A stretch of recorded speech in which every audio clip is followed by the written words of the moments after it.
first whistle is Cat5, 40 and under.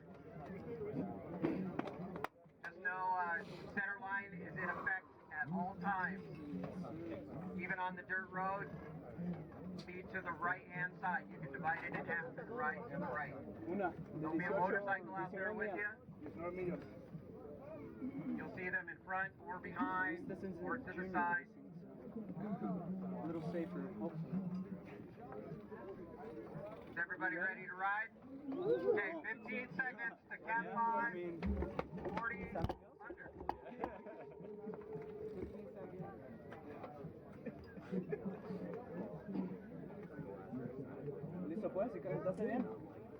All right, this is the 2019 Boulder Roubaix Cat5 race. As you can see from my power data, I never get clipped in until about there.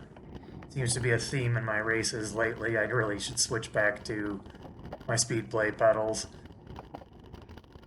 But here we go. Only half the field got around me while I was trying to clip in. Right off the bat, we're hitting decent wattage to get rolling.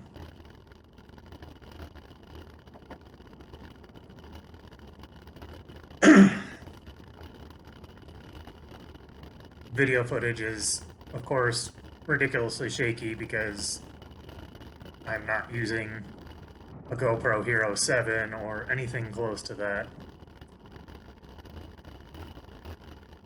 This is actually shot on a Shimano,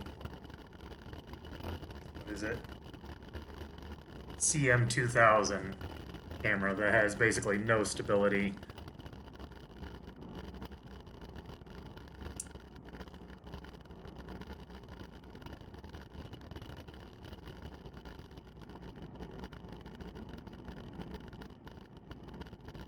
Heart rate's already pretty up there for me. I run a pretty low heart rate typically, so 157, 158 is sometimes that's higher than I hit in an entire race, but I'm pretty caffeined up for this race.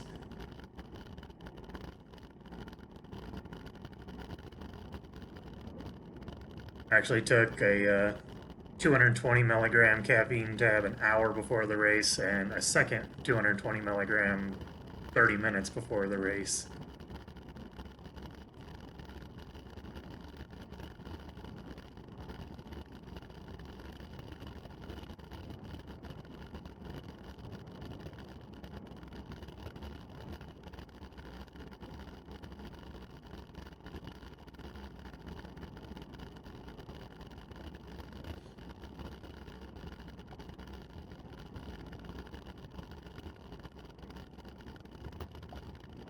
So far, so good in this race. I didn't see anyone go down in those first couple of corners. The dirt was looser than I had hoped, but not terrible. A lot of the sections like this, you can see you have at least tracks where it's fairly solid packed. You just have to do your best to stay in those. Easier said than done when you're in the pack at all. Still 25 miles an hour on dirt. It's never too smooth. But yeah, there was a pretty big gap opened up there. I was having to put in a bit of a dig here to close that down. If you look at my heart rate, 162, that's pretty pegged for me, which is why I'm trying to let these other guys do some of the work.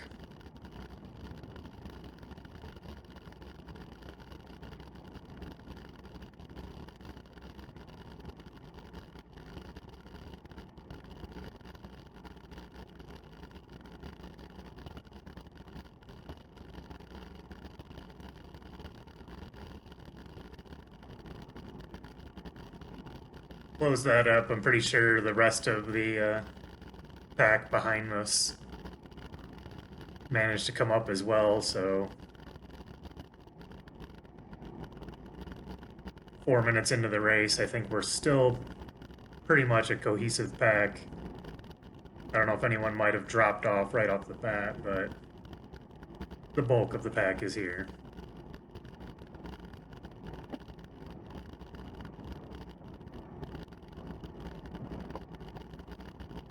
I believe there were 59 starters for this race.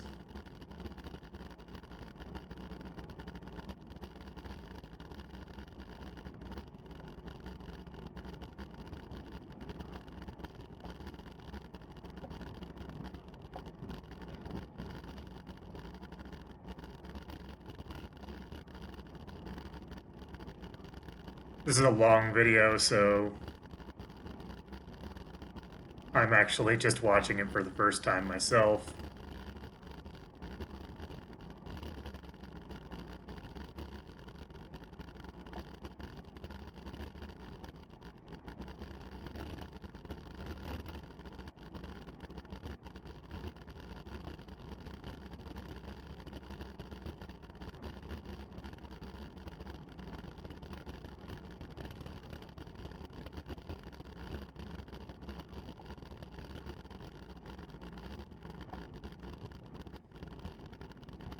You can see toward the middle of the road there, I mean, it's really loose gravel, and when guys do what the guy in the blue kit there are doing, it really doesn't work well to stand up to climb up the hill right in the middle of loose gravel.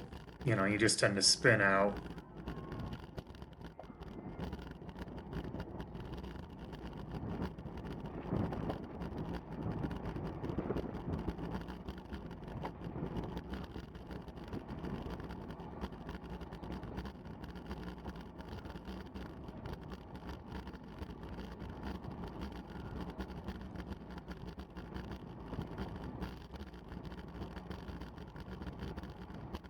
I think this might have been one of the fastest sections of the whole race. We're hitting 39 miles an hour. I think I hit 40 at one point during this.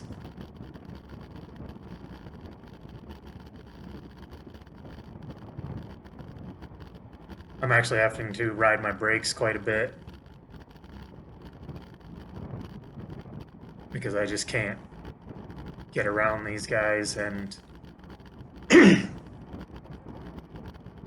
I'm heavy enough that I still tend to coast faster than most of the guys.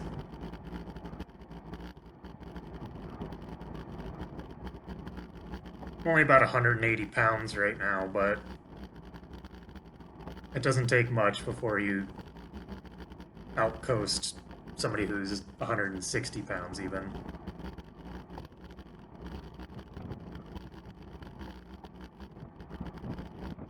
I mean, watch my power, I'm 0, 0.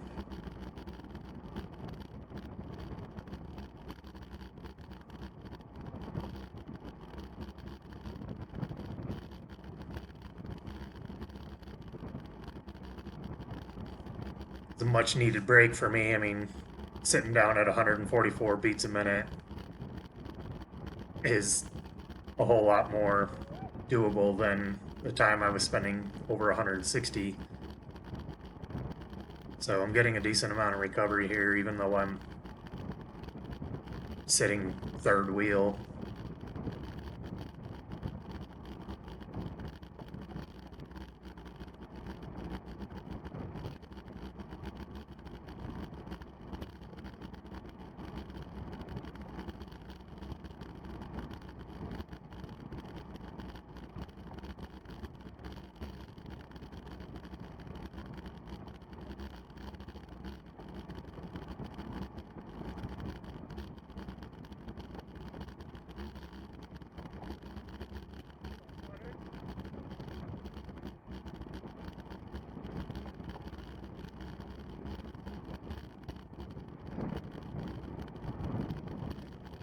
The bike I'm riding for this race is actually a aluminum frame, Specialized LA.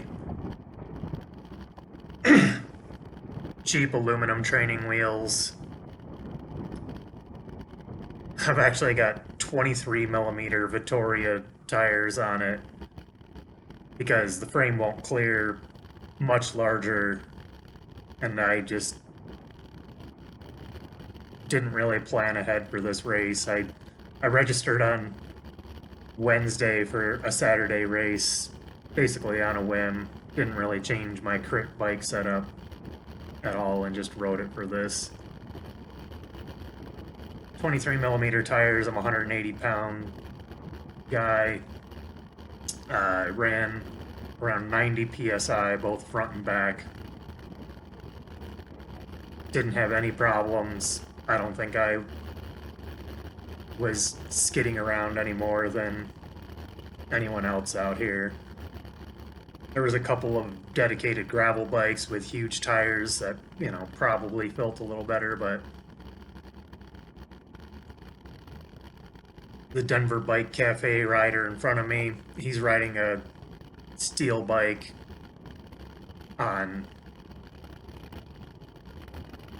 cheap wheels, and he's doing just fine.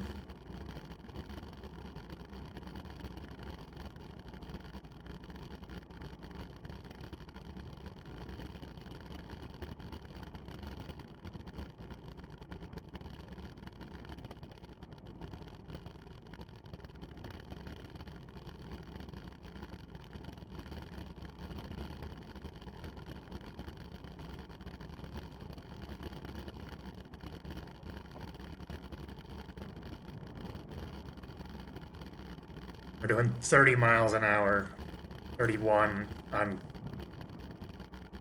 fairly loose gravel road. It's pretty sketchy for somebody who doesn't ride much gravel. I mean, who am I kidding? I don't ride any gravel. I'm assuming that's true of a good part of this field. People didn't really seem to be putting much effort into taking any particular line. They seemed fairly oblivious to where the easy places to ride were and where the hard places were.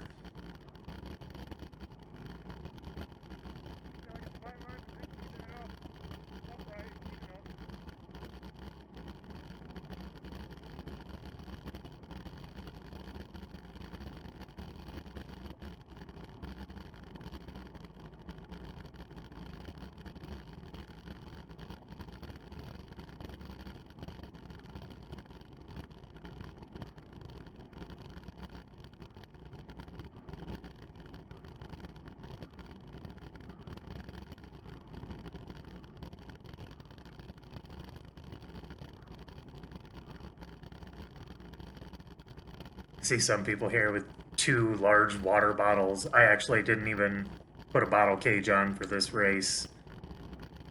The 18-mile loop, I knew it would take well under an hour. There were times where I felt thirsty, but in all reality, I know it wouldn't benefit to actually take a drink anyway.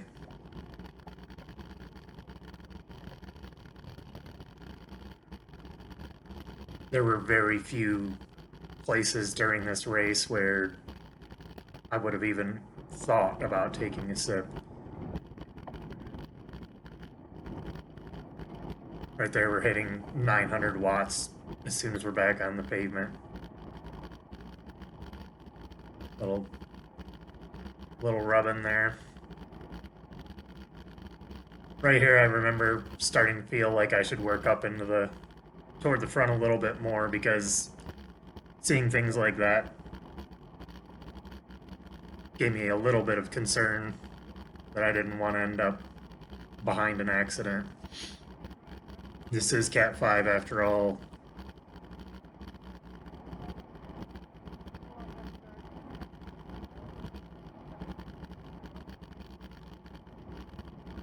Getting a good bit of recovery again. 140 beats a minute. That's pretty low.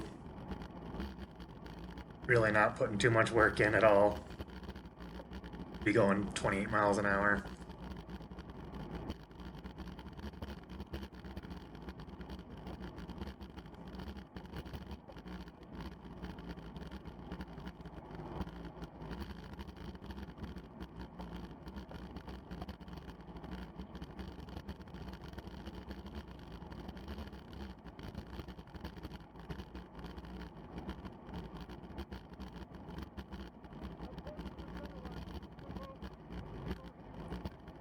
Overall, I really was pleasantly surprised that everyone seemed to be handling their bikes fairly well. The conditions really were pretty sketchy on the dirt, and the speeds were pretty high.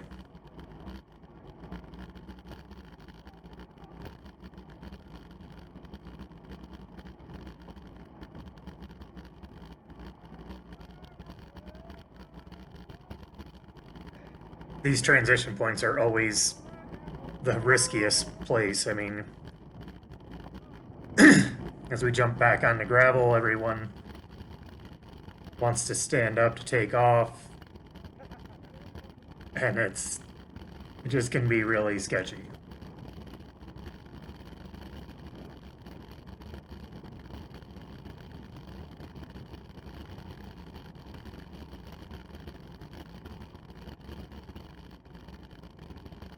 I did not get a chance to pre-ride this course. I would bet the majority of the guys in this race didn't, so also take that into consideration. We're all just bombing down these dirt roads at 30 miles an hour in a group, barely able to see where we're going, not knowing where the turns are.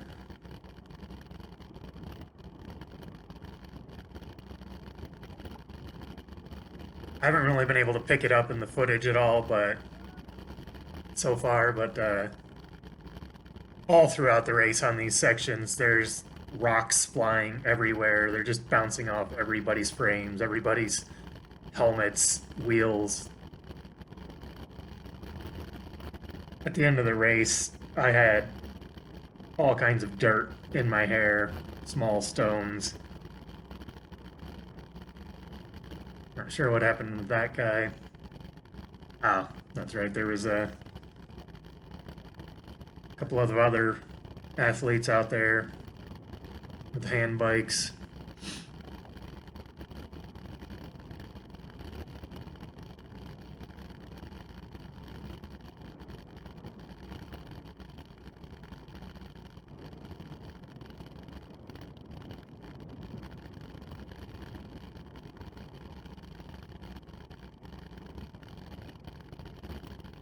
Seems like a no-brainer. In the dirt road corners like this, you're almost always going to find the smoothest, cleanest line near the apex of the corner, but it surprised me throughout the race. Guys would choose to take other lines.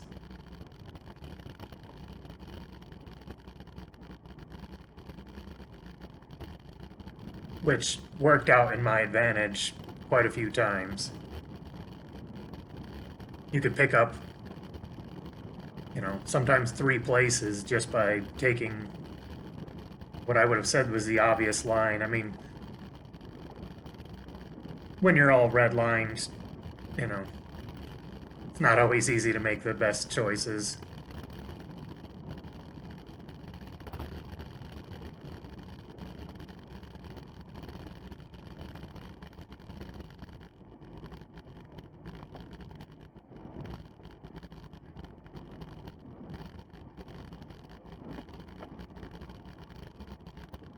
Decent gap there again. This guy looks like he's going to be able to pull me back up, so I just stick to his wheel. As I'm back up to 162 beats a minute, I can't really put a whole lot more in. These guys come past, so I jump.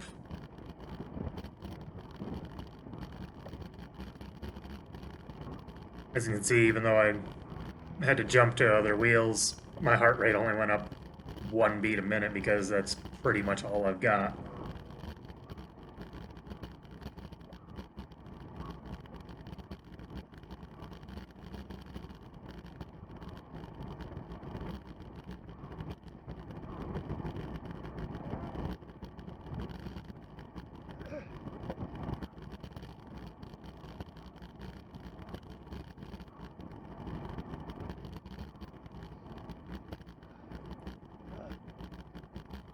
Lucky for me, they were able to pull back up. I probably would have been, almost certainly would have been popped at that point had these two guys not pulled through. But now, sitting back in, doing no watts, recovering.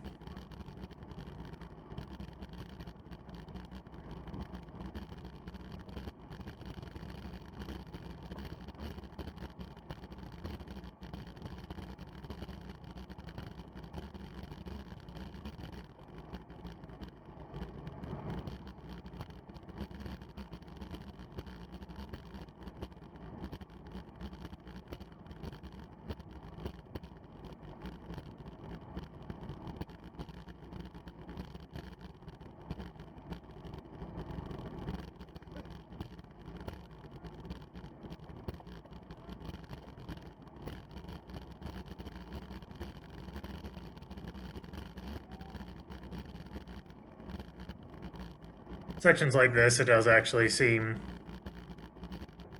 like a real road race.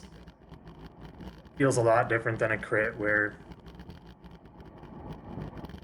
we're moving along at 25, 30 miles an hour and I'm able to put almost 0 watts out and recover.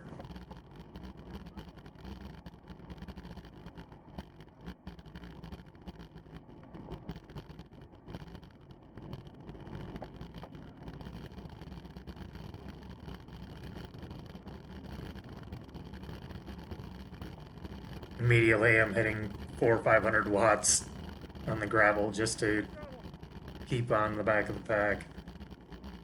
This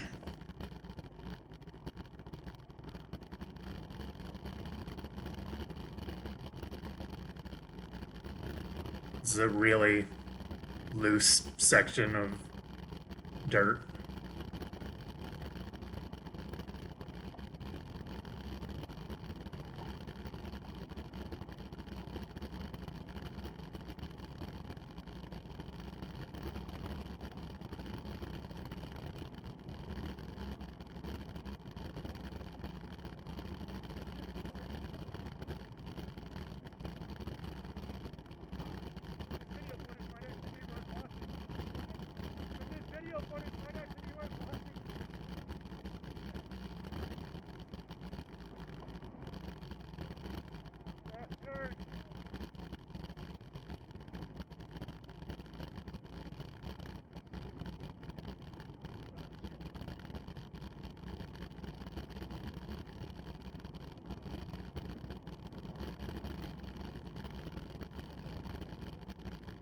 This was definitely an interesting segment of the race. I think this is Crane Hollow Road that we're on. Not only is it the curviest part, but it's also the loosest gravel of the whole race from what I recall. Luckily, it's fairly flat through most of this.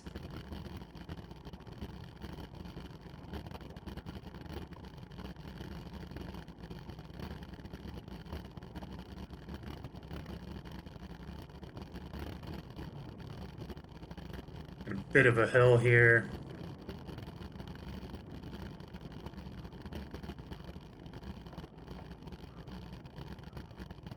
There is definitely some technique to optimizing how well you climb on gravel in a race.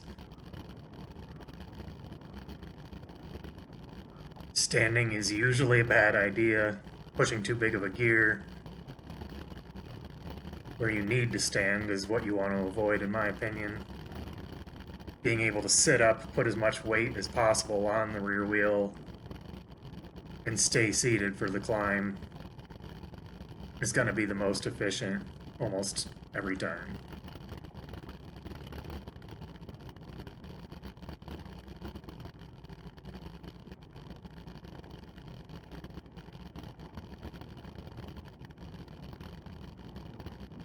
Getting a little bit strung out here. We get back on the pavement. Get 900 watts there.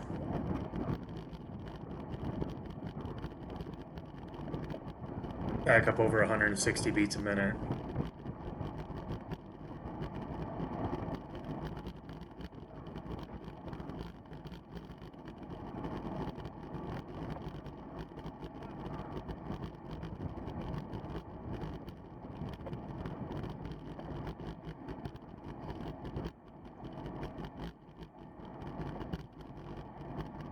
If I'm remembering right, this is kind of the calm before the storm. I'm able to sit in under 200 watts. Heart rate's coming down a little bit, but I'm pretty sure there's about to be a pretty decent dig, and this is where the pack separates. I'm not sure how many guys have come off the back already, but close to half of them disappear somewhere around here.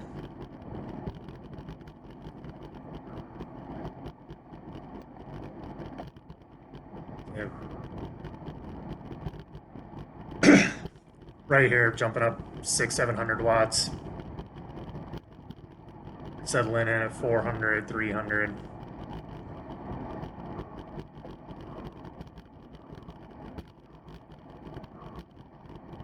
Heart rate's back up. We're up to 28.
As it seems, most every corner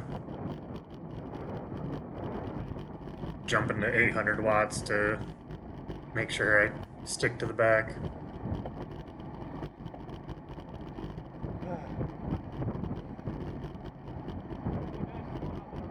I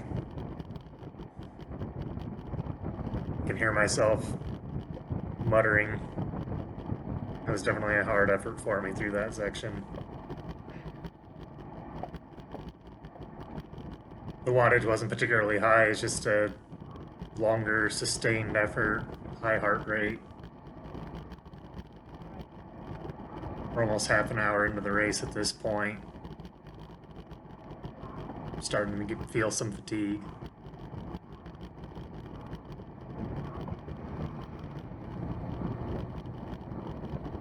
That sounds funny to say, but I'm just not training for anything that lasts even an hour this season. In Cat5, all of my races are going to be 30 to 45 minutes, and that's all I've put any effort into training.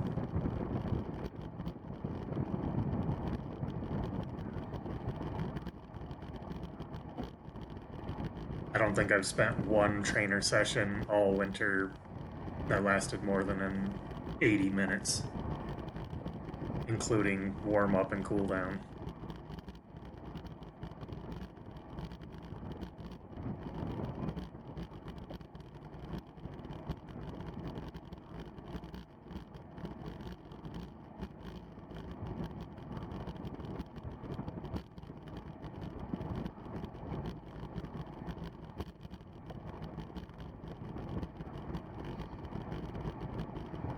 believe at this point in the race, this is actually constitutes pretty much the entire lead pack. From what I recall, I'm basically sitting toward the back of the front pack. No one ever went off the front. There were never any attacks to cover.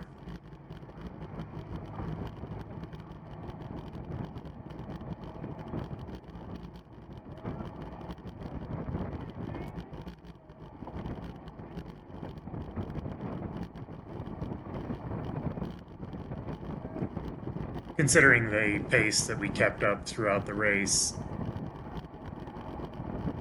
I can't imagine anyone would have been able to do much of an attack.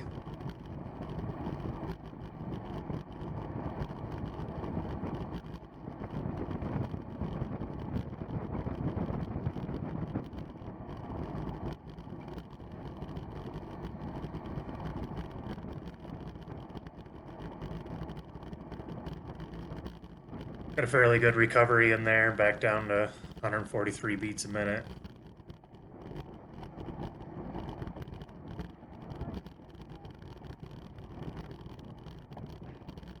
Not quite such a hard effort to keep on the pack for that turn.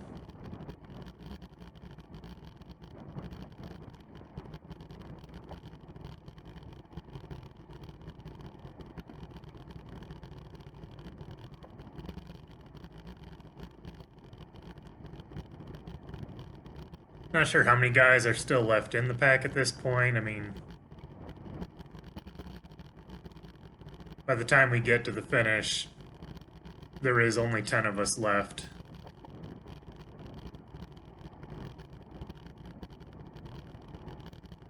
So a good number of the guys that you're looking at right here do end up getting shelled at some point.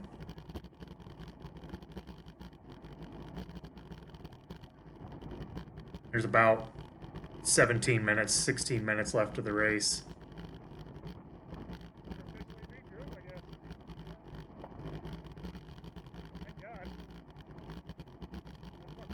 It's probably the easiest we took it at any point during the race.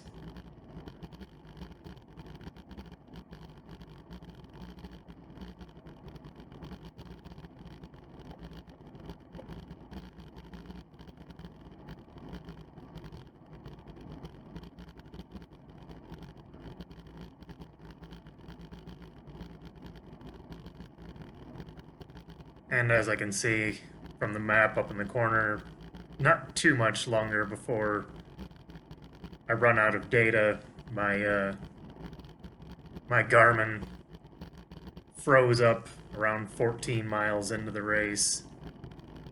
So the rest of the video footage is going to have no data to go with it. I hate this climb, even when I'm just out on a training ride with other people. I always know that this climb is gonna suck. I had no idea where we were turning. I didn't know how much of the climb we were going to have to do. But I knew I was sitting at 400 watts, 350 watts for a lot of this. And after 33 minutes, I wasn't going to be able to hold on a hell of a lot longer.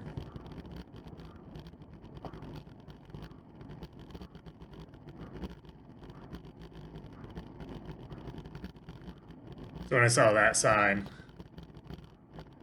I got pretty excited, knowing that I wasn't going to have to hold on too much longer. Again, I'm sitting at 162 beats a minute. That, you know, pretty much maxed out for the day.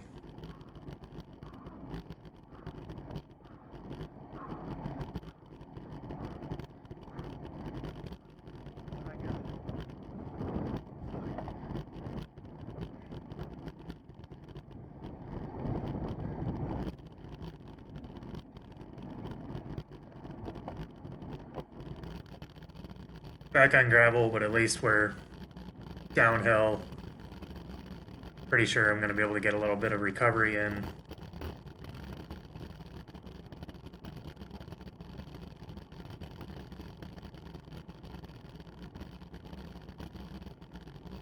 And that's where I lose data.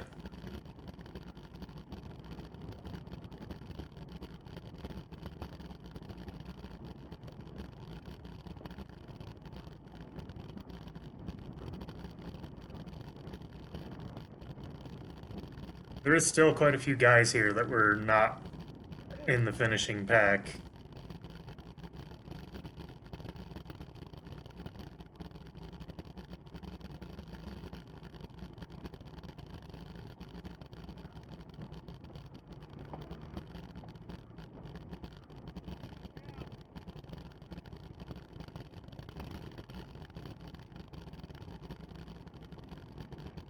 I believe that is our race winner sitting right there.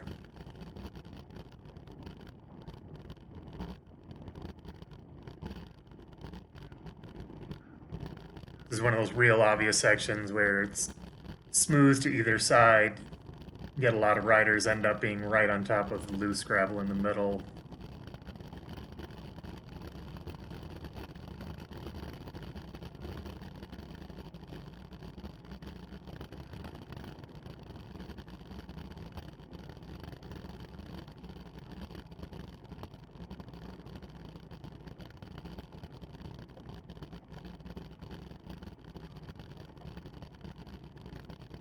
Super loose in the middle there, you can see him. These guys skidding all over the place.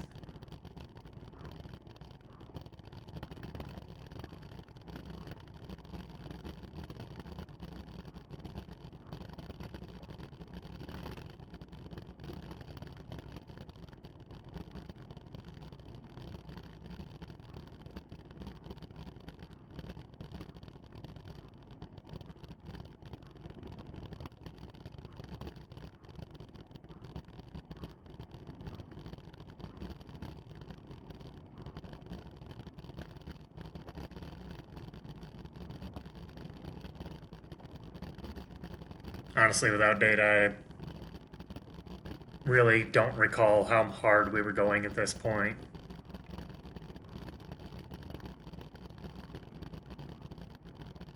I know by 37 minutes in, a lot of us are fairly fatigued. Looks like we're taking it fairly easy.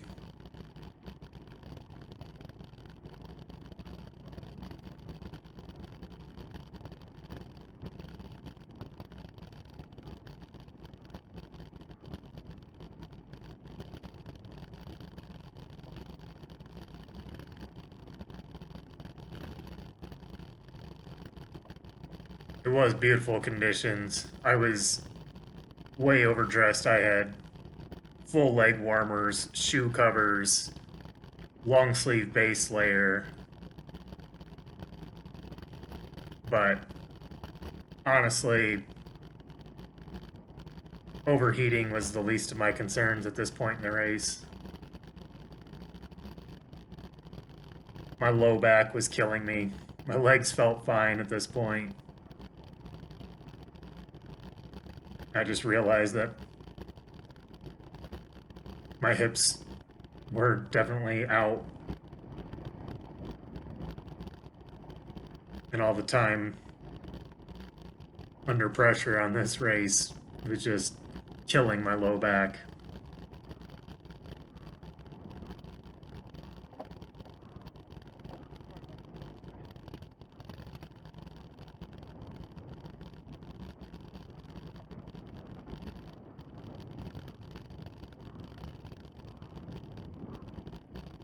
Start time for this race was 8:40 a.m. I actually didn't eat any kind of a breakfast to speak of. I had my morning cup of coffee around 5:45 in the morning. On the way to the race, picked up a couple of candy bars, actually. I don't like to get too wrapped up in nutrition anymore. It's not that long of a race. And I know that a little bit of sugar and a little bit of chocolate in my system is gonna do just as well as anything else.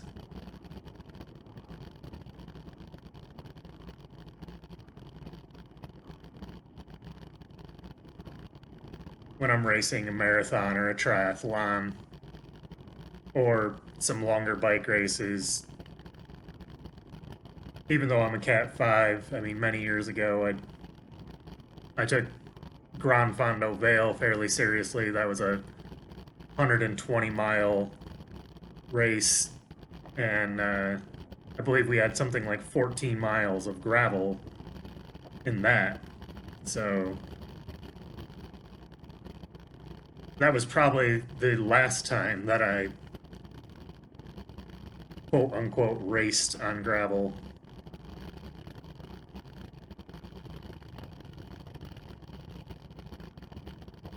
I punctured 35 miles into the start of that on tubulars, and I did have a spare tubular with me and did manage to change it out, but I basically had to solo 80 miles of Grand Fondo Vale, including all 14 miles of the gravel.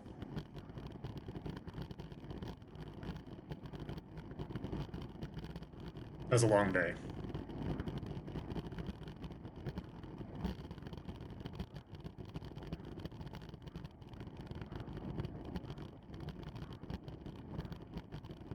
Point was, I take nutrition for an event like that considerably more serious than an event like this.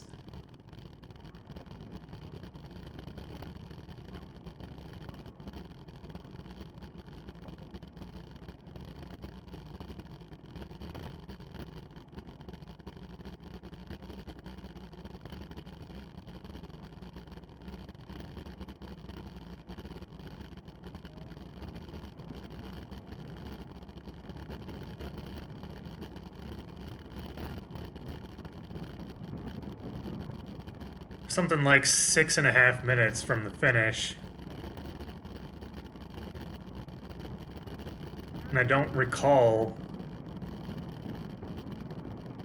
anything particular between here and the finish that would have caused a lot of separation in this race. If you watch this corner, you'll see somebody almost eat it right there. Went into the corner a little hot on that one. Almost took himself out.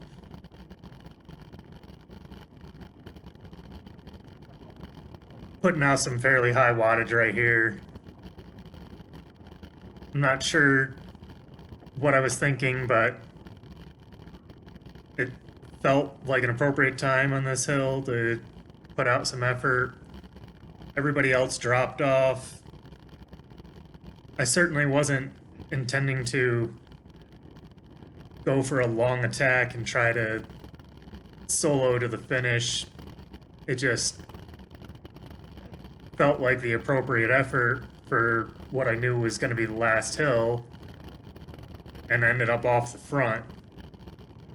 Somewhere in here I realized I couldn't hear anyone else close behind me, and I just made the decision to keep digging.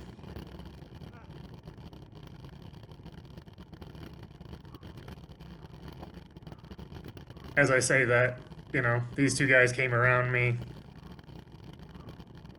trying to hang on to their wheel, but I was pretty well cooked.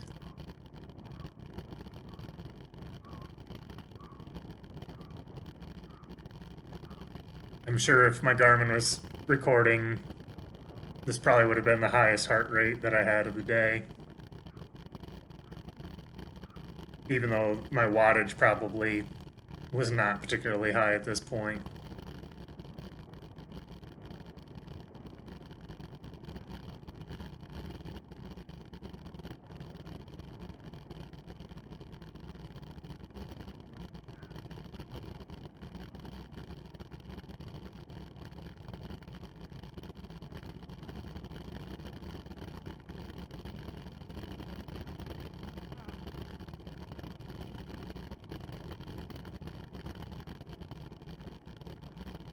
I definitely underestimated how far it was to the finish.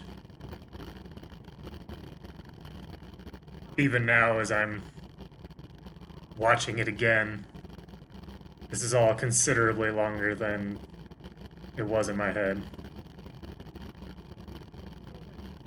As all the guys take off, I have absolutely nothing left, completely gassed.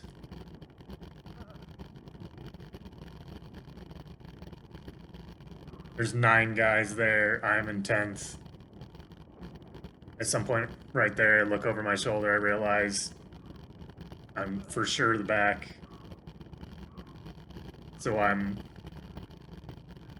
all but coasting in at this point. I can see one rider coming, but with 100 meters to go, there's, no chance he's gonna come around me. And that's the race. 10th place.